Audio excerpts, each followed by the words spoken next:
Hey everybody, Chris here from It's Mead Made, and I've tested a lot of tools over the years. Some were great, some were gimmicks, and a few I really wish I just would have bought sooner.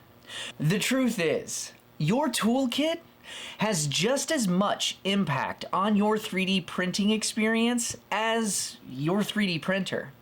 Without the right tools, you waste time, risk injury, and your prints never look as clean as they could. So today I am breaking down the tools I consider essential, the ones that actually make the hobby easier, safer, and just much more enjoyable. I've grouped everything into 3 simple sections: safety and prep, 3D printing essentials, and assembly and finishing. After more than a decade of 3D printing, these are the tools that have earned a permanent spot in my workshop. So let's not waste any more time and get into it. Now, when you're removing supports, gloves and safety glasses, they might seem optional until the day they're not. I learned that the hard way years ago. I was popping off supports and let's just say one small sharp piece flew straight at my eye and scratched me right here. Another time I ended up with a handful of tiny cuts all over my hands, and I didn't even notice while it was happening. But shortly after, I started to see all of the little abrasions everywhere.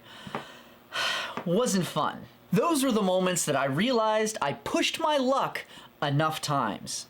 And I know I'm not the only one. I see photos of support battle wounds in 3D printing groups all the time. Scratches, cuts, people saying that they wish they had protected their hands and eyes sooner.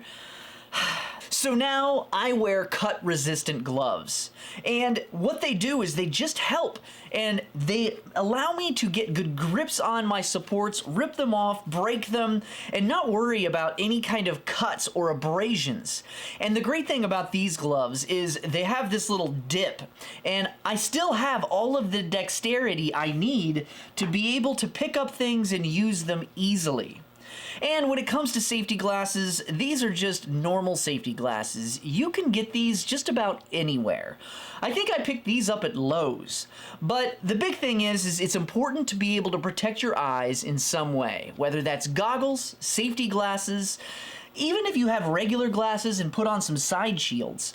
It really just means you need to protect your eyes and protect your hands. Just trust me, cut-proof gloves keep your hands safe. Safety glasses protect your eyes. You don't have to buy these exact pairs or anything like that. You just need to find a pair that works for you. The big takeaway here is simple. Get them, use them, and you'll thank me later. Alright, let's move on to the next thing that saves more prints than almost anything else here.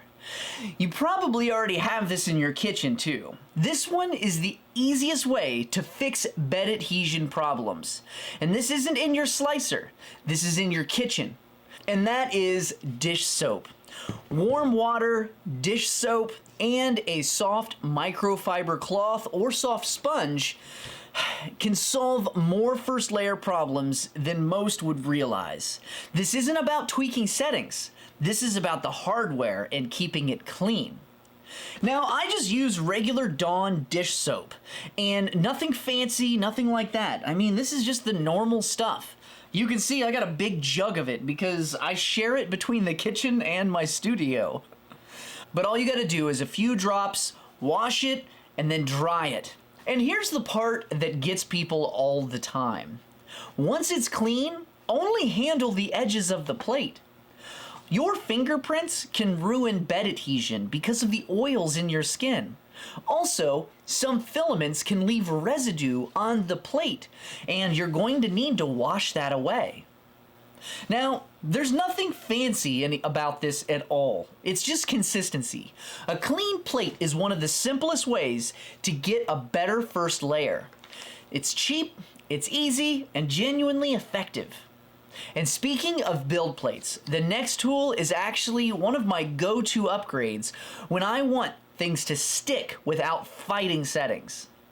This is the easiest upgrade that you can make to improve bed adhesion, and it's just swapping out your build plate. And that's the BitQ Cryo Grip build plate. This thing became one of my favorites instantly. When these things first came out, they sent me one to test, and after just a few prints, I fell in love, and I bought one for every single one of my machines. So if you are struggling with bed adhesion, or just want something that's a little more forgiving, this plate makes printing feel, honestly, just simple. There's no tricks, no glue. The plate just needs to be clean, and the prints stick. Every bamboo printer I own has one of these on it, unless I'm doing a special project and I need a special plate or texture plate for something I'm doing. But other than that, these things are what's on them. And while this is a great build plate, and it solves a lot of adhesion issues, there's another piece people overlook that affects print quality just as much: your filament. Now, keeping filament dry, that's the thing here. How do I do it? Do I need a filament dryer? How do I store my filament? All of these are super common questions that I get in the comment section all the time, as well as inside my 3D Print Guild. Now, all of the answers depend on your environment. If you're in a dry climate, like I am, and you're using a newer AMS or another multi-material system with drying built in, you probably don't need a standalone dryer. But if you're in a humid climate, it's a little bit of a different story. Moist filament causes stringing, weak layers, popping, and inconsistent prints. A dryer brings your filament back to where it should be. Now, storage matters too. I like these vacuum sealed bags for filament because they pull all of the air out with this little sucker thing and then it comes with desiccant to throw into it as well to keep it dry. Now, a while back I also made a full video on how to build your own dry box. It's an old video, but it's still a good one and relevant, and you can check that out right up here. Okay, so now we have talked about filament and we have talked about adhesion. Let's look at a tool that makes popping prints off the bed almost effortless. This tool is actually something I gift to all of my 3D printing friends, and that's a good scraper.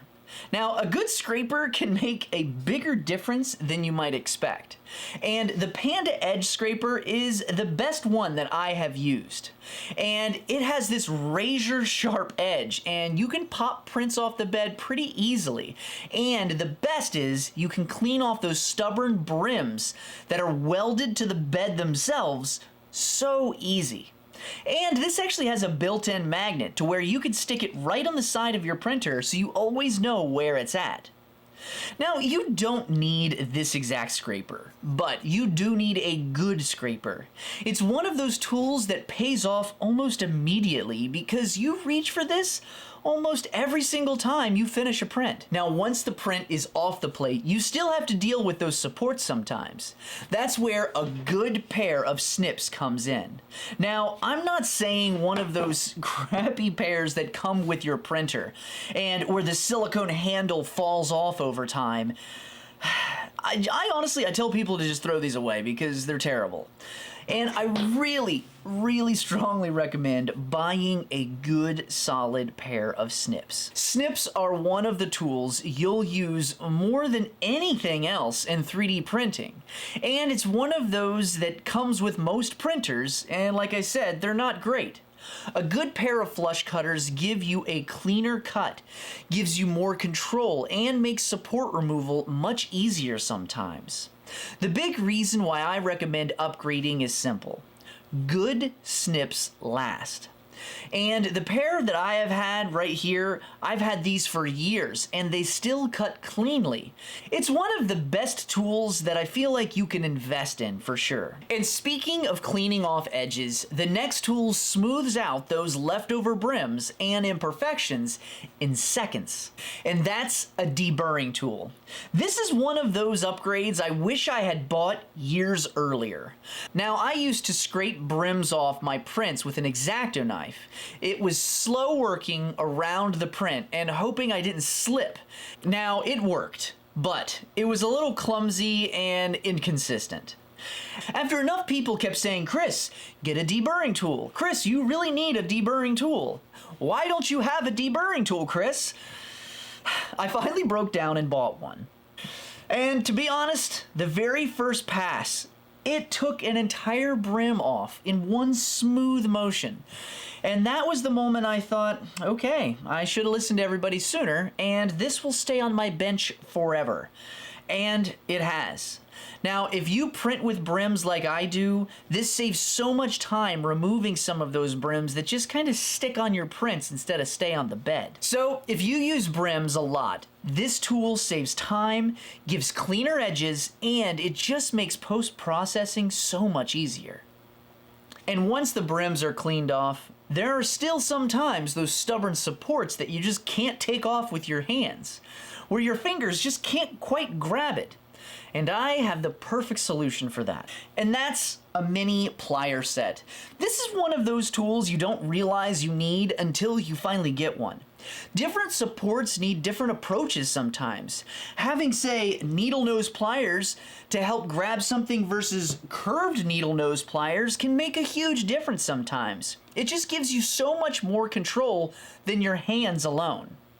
And for holding your parts, for assemblies, or grabbing even hot components on your printer, these things are great.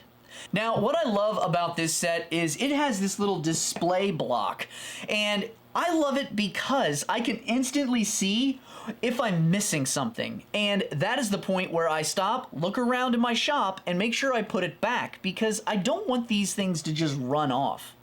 The main point here is having a variety of pliers can make cleanup and assembly of things far easier than relying on one set of pliers, because you never know what you're getting into. So once your parts are clean, your supports are free, there's a tool that makes measuring your parts a whole lot more accurate and easier. And that's some digital calipers. If you ever plan on designing or customizing anything, digital calipers are a must-have. They turn guesswork into knowing, and they save you from doing a lot of trial and error. And the cheap sets, they work fine for general things, just general measurements. But the higher end calipers with the metal jaws like this one can really give you some high precision. Now, you don't want to just waste money because. So my simple rule for you is, if you plan on using them every once in a while, go the budget route. Just get a cheap set of these. But if this is something that you're really going to be needing, like you're going to be doing a lot of precision measurement and making your own custom things, invest. Get yourself a really nice pair of digital calipers. And then when you are ready to start attaching those parts together, the next tool or tools is one that you will reach for every single time. When you start assembling models, glue, it becomes essential. Now, I personally love Gorilla Glues. Their super glues are fantastic, especially any of the gels. Like, this is a super glue gel and it doesn't run. There's also types that have brushes in the bottle, which are fantastic too for some of the bigger prints. Now, this super glue is strong enough for almost all of the prints that you're going to be generally needing. But if you need something with a stronger bond, especially if you're using PLA, reach for the 3D Gloop. Now, this doesn't hold parts together, it fuses them. Now, I'm not kidding. If you use 3D Gloop and you try to break your part, it is not going to break where this has been joined. It's going to break somewhere else. Now, the big thing about this and regular super glue is they cause fumes. And I highly recommend using a respirator when you're using these, as well as being in a well-ventilated area, because safety matters here. Now, I'll also be a broken record again and say, you don't need to use these specific brands. If you think you have a super glue that you like and it works well, great. I'm just giving you my recommendation because over the years, the Gorilla Glue, it just hasn't failed me and I really like it. And the 3D Gloop is really fantastic when you're thinking you need something a little bit stronger than this. And if you ever need to go beyond gluing and actual weld pieces together, This next tool is perfect for that. A soldering iron is an incredibly useful item when you want to fuse your 3D print parts instead of just gluing them. I used this to melt pieces together, especially at the seams for bigger builds, to be able to strengthen internal joints and give you that bond that just feels solid and gives you that structural rigidity. You can even use it to lightly smooth small problem areas where supports left a little bit of a rough spot. But I will say, this does take practice. If you go too slow or you use too much heat, you can ruin a print immediately. So, start with scrap pieces and really get a feel for how the plastic reacts before you use it on a finished part. Oh, and make sure that you're using a respirator because you do not want to breathe these plastic fumes in. The soldering iron is great for fusing seams, but if you want more control and ability to actually add material, then the next tool becomes incredibly useful. And that's a 3D pen. It's basically like a small plastic welder for 3D printing. I use this way more than you would expect. You can use it to fill gaps, repair small breaks, rebuild edges when supports are being pulled away, even reinforce some weaker spots. And honestly, the best part is you can load the same filament that you are printing the model with, so repairs match perfectly, and they can blend in smooth. It's one of those tools that you don't think you need until the moment you have one. Then you start using it way more often than you would expect, because I'm telling you what, I use this a lot. And the last tool on the list is something I keep next to my printers at all times, because it cleans up prints in seconds. And that's a heat gun. This is the final tool. This is the one that I keep right next to all the printers, like I said. And it's not for bending parts, but for cleaning up. After every project I pull off the bed, I take my heat gun and do a quick pass just over top of it, because it instantly removes all tiny wisps and stringing. I mean, instantly. I'll even say if you have one of the best 3D printers on the market, you're still going to get angel hair. The heat gun cleans it all up in seconds without having to pick anything at all. You can also use it to gently soften parts that need a little bit of an adjustment when fitting together. Just be careful. Overheating can warp your model, and there's not a lot you can do to save it sometimes. Now, if you want to check out every tool I mentioned today, I've dropped a full list of my go-to 3D printing gear in the description below. And now, I want to hear from you. What tools do you swear by that I did not mention?